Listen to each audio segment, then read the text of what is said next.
Agus lupa akan tujuan awalnya. Tolong aku Mbak gitu ya. Minta tolong ya Mbak, jadi seperti ini jangan lagi lah gitu.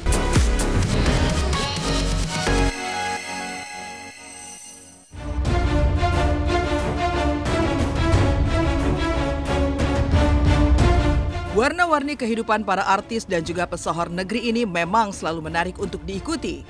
Karena di balik popularitas dan juga kehidupan mewah yang mewarnai hari-hari mereka, nyatanya mereka juga tak luput dari beragam masalah. Inilah rentetan berita viral versi silet, mulai dari viral video Agus di sosmed ketika sehat dan Agus yang ke rumah sakit karena kondisi kesehatan yang menurun, serta Prilly Latukonsina yang sudah mulai memancing ke tengah laut menggunakan yacht seharga 2,5 miliarnya. Lalu bagaimana dengan ulang tahun Ikang Fauzi dan juga perkembangan sidang kasus pembunuhan Dante pasca terdakwa menolak tuntutan hukuman mati dari jaksa penuntut umum? Viral video lawas Agus Salim ketika masih sehat.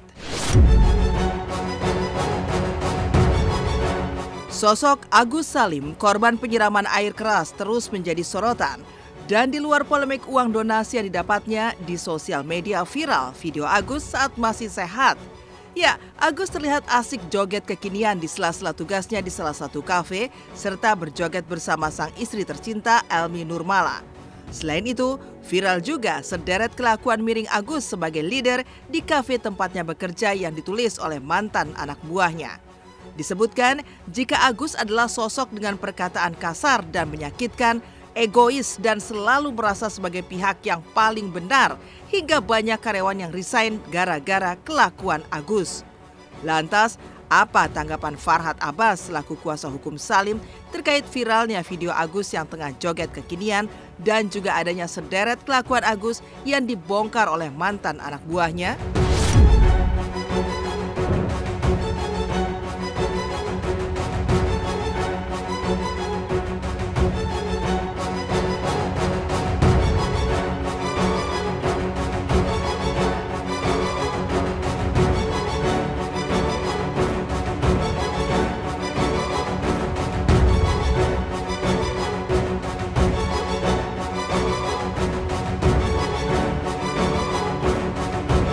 Bijaklah melihat gitu, jangan mengambil kesimpulan yang dilihat gitu. Kan dari kemarin juga ada Agus bilangnya semua yang kesimpulan itu udah tidak benar gitu. Nah, itu biasa, namanya juga orang masih anak muda. Agus tuh muda kok, nggak ada playing victim.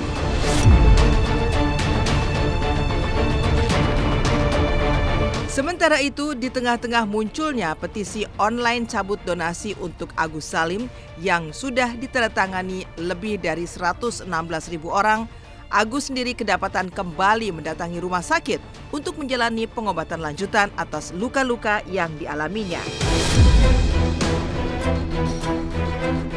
Belakangan, disebutkan kondisi Agus memang sempat menurun. Lantaran di tengah penderitaan yang dialaminya serta makin tidak jelasnya uang donasi miliknya sebesar 1,3 miliar yang telah dikembalikannya ke yayasan milik Novi, Agus dan keluarga tetap saja menjadi sasaran hujatan netizen. Ya, nasib Agus kini memang begitu pahit dan bisa diibaratkan sudah jatuh tertimpa tangga pula. Penderitaan bertubi-tubi yang mendera Agus pasca perseteruannya dengan Novi tentu saja membuat Farhad Abbas selaku pengacara Agus meradang. Ia pun minta agar Novi segera mengembalikan uang donasi itu ke Agus yang sangat membutuhkannya untuk biaya pengobatan dan juga kehidupannya.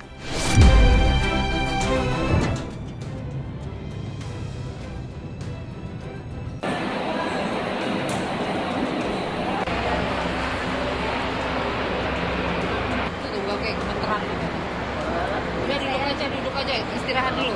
Udah pengumuman, uang Agus 1,3 miliar telah kembali ke yayasan dengan cara ya ditakut-takutin ke Dinsos, mau dilaporin dan lain sebagainya ya. Itu kalian tagih sana. Jangan lagi minta petisi dibalikin, udah di situ uangnya. Jadi saya ingatkan lagi, NP, lebih baik kamu kembalikan aja uang yang bukan hak kamu. Lebih baik kamu kembalikan aja uang yang bukan hak kamu.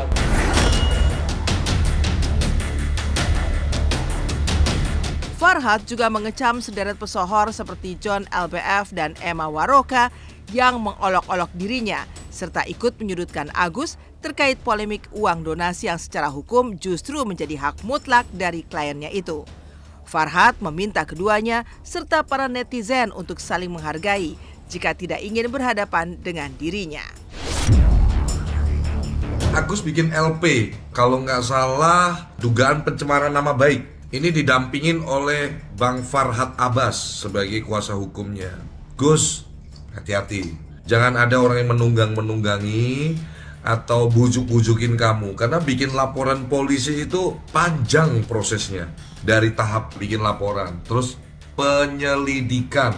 Itu nanti melibatkan ahli dulu. Ada ahli pidana, ada ahli bahasa. Kan ini terkait pencemaran nama baik nih, kalau benar terkait pencemaran nama baik. Semua orang punya hak yang sama di hadapan hukum untuk melaporkan seseorang. Cuman kalau Om John boleh kasih saran, Gus, cabut aja ya. Karena Om John pasti akan bantu Tenovi lah. Kita akan dukung Tenovi. Saya sih kepengennya baik-baik aja, berdamai, tabayun sama Tenovi. Agus cabut laporan, terus ketemu, salam-salaman. Donatur merasa uang donasi yang sudah diberikan kepada Agus tidak digunakan sebagaimana mestinya. Padahal dulu pas awal podcast di Novi dan Densu, saudara Agus memohon dan meminta kepada netizen untuk bantu donasi demi kesembuhan mata Agus. Dan kita masih ingat sekali permintaan Agus pada waktu itu hanya satu matanya kembali seperti dulu, alias bisa melihat kembali. Sekarang giliran donasi sudah terkumpul banyak, Agus lupa akan tujuan awalnya. Minta tolong Agus Mbak gitu ya. Minta tolong itu aja, seperti ini jangan lagi lah gitu. Karena membuat Agus tuh stres, depresi gitu ya. Kalau Mbak pun udah mengembalikannya untuk melakukan kompetisi itu ya nggak apa-apa, Agus ikhlas. Kan Mbak yang membantu Agus pun dari awal. Mungkin Agus belum pantas mendapatkan itu semua, ya silahkan apapun Mbak lakukan itu yang terbaik mungkin buat Agus gitu juga sih gitu. Udah berkurang, tinggal beberapa orang aja ini yang menertawain gue. Menurut saya kita saling menghargai lah, nggak ada lagi saling mengganggu. Itulah orang kalau sedikit terkenal merasa begitu, enggak lah. Gue sama lu sih hormat-hormat aja, tapi kalau lu mulai nyindir-nyindir gue, gaya sok bijak. Ketemu sebelum cium tangan, tapi mulutnya itu nyindirnya kayak mama-mama rempong. Yang benar dong, ya. Hati-hati kok ya.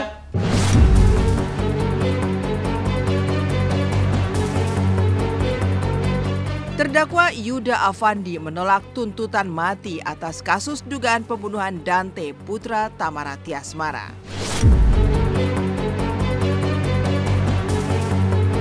Sidang lanjutan kasus kematian Dante, putra sematawayang artis Tamara Tiasmara, kembali digelar di Pengadilan Negeri Jakarta Timur hari Rabu kemarin. Sidang mengagendakan jawaban atau tanggapan terdakwa Yuda Afandi atas replik dari jaksa penuntut umum yang sebelumnya tetap pada tuntutannya, yaitu hukuman mati terhadap terdakwa. Ya, Yuda menolak duplik dari jaksa penuntut umum tersebut, alias menolak hukuman mati yang dikenakan kepadanya.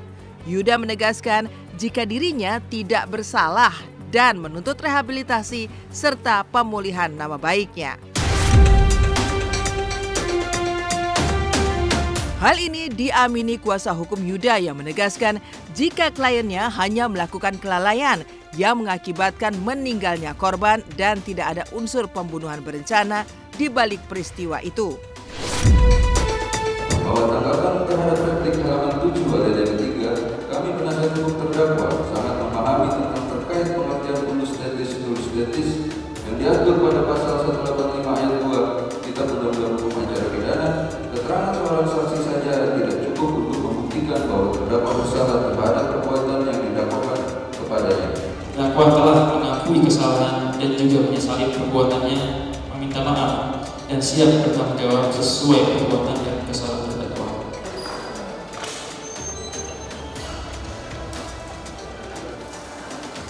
Penyesalan itu dia artikan penyesalan telah melakukan pembunuhan dengan berencana.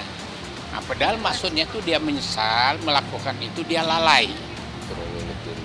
Berlebih dalam melakukan pelatihan, dia merasa bersalah. Tentu yang disesali itu dalam konteks kesalahan karena kelalaian, bukan kesalahan karena melakukan pembunuhan. Betul-betul itu di luar kemampuan dia terjadi meninggal itu, dia salah. tetapi kesalahannya tidaklah pembunuhan. Kesalahan dia adalah kelalaian. Fakta juga begitu. Hukuman mati apakah itu yang diharapkan? Banget lah, iyalah.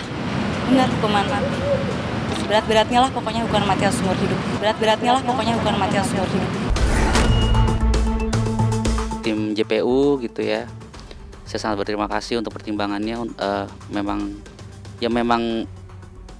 mata dibalas mata gitu ya. Jadi hukuman mati sih sangat pas sekali sih buat saya. Hukuman mati sih sangat pas sekali sih buat saya.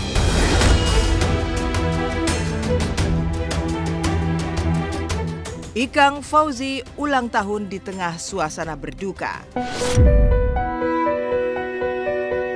Ulang tahun ke-65 Ikang Fauzi yang jatuh pada tanggal 23 Oktober kemarin masih terus berpayung duka lantaran kado pahitnya harus diterima Ikang di ulang tahunnya kali ini yang hanya berselang 3 minggu dari meninggalnya sang istri tercinta Marissa Haque yang berpulang untuk selama-lamanya ke haribaan Sang Halik pada tanggal 2 Oktober lalu.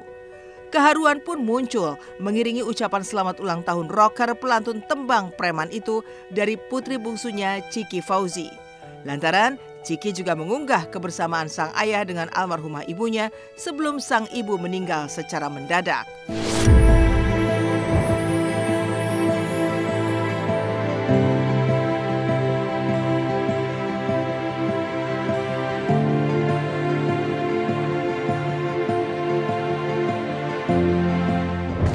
Tahun hari ini.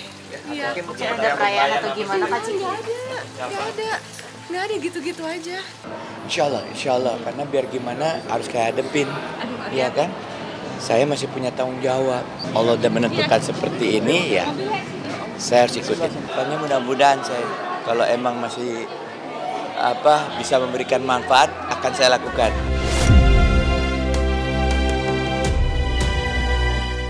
Latukonsina pakai yacht mahalnya untuk mancing di tengah laut. Rentetan berita viral artis versi silet ditutup oleh Prilly Latukonsina yang akhirnya bisa menggunakan yacht barunya yang seharga 2,5 miliar untuk mancing di tengah laut. Hebatnya lagi, Prilly yang sudah lebih dulu memperlihatkan kamar tidurnya yang ada di yacht berjenis Mary Fisher 795 itu ternyata mengendarai sendiri yachtnya itu ke tengah laut. Yacht dengan kecepatan mencapai 200 horsepower itu dibeli Prilly sebagai hadiah ulang tahun untuk dirinya sendiri yang berulang tahun ke-28 pada tanggal 15 Oktober kemarin.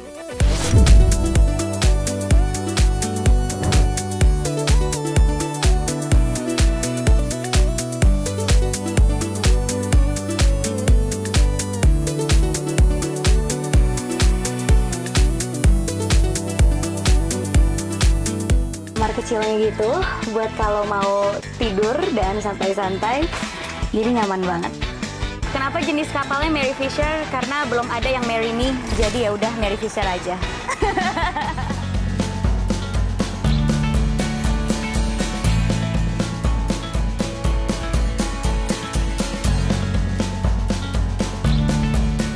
Mancing tuh menyenangkan banget ya. Khususnya buat aku yang kegiatannya begini nih, ketemu banyak orang gitu kan. Kan kadang kita butuh me time ya. Mancing tuh me time paling asik karena menghasilkan. Kalau dapat ikannya banyak, saya seminggu ke depan makan ikan gitu. Dan kayak menyenangkan aja kita di kolam gitu. Kalau di kolam ya di kolam nungguin sambil baca buku, sambil main handphone, sambil dengerin lagu, sambil ngobrol.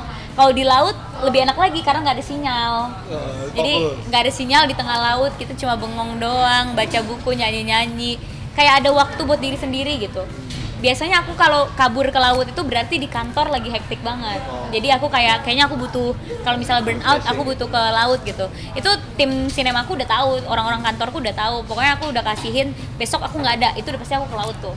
Tiba-tiba aku di Nusa Penida, tiba-tiba aku di Tanjung Pasir gitu, tengah laut.